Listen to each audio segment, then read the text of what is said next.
आपली संस्कृती, आपले संस्कार सदा राहू दे आपल्या सोबत.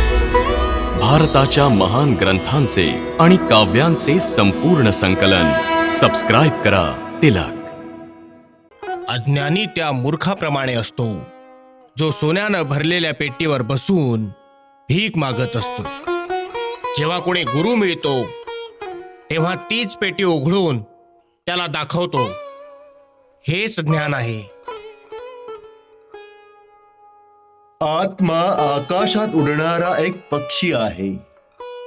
जसे एखादा उंच आकाशातून धरतीवरचे उंच उंच पर्वत देखील खूप छोटे दिसतात.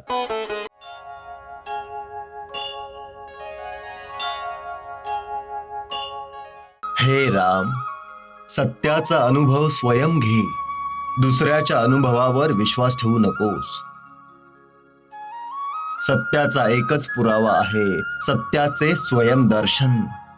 जे गुरु म्हणतात की मी हे पाहिलंय आणि तू पाहू शकणार नाहीस, त्यांना गुरु नको मानूस.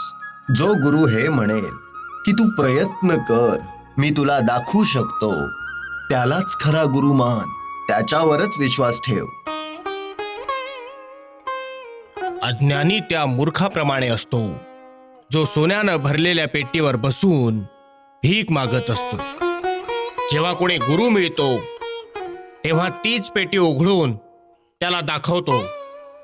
हेच ज्ञान आहे. आत्मा आकाशात उडणारा एक पक्षी आहे. जसे एखादा उंच आकाशातून धरतीवरचे उंच उंच पर्वत देखील खूप छोटे दिसतात, त्याच प्रकारे आत्म्याच्या उंचीवरून जर जीवनाकडे पाहिलं तर ज्या गोष्टींना आपण खूप मोठं समजतो त्या खूपच गौण होऊन जातील. आत्मा जितक्या उंचीवर असेल तितक्याच लांबपर्यंत मागे आणि पुढची धरती मानवाला दिसेल.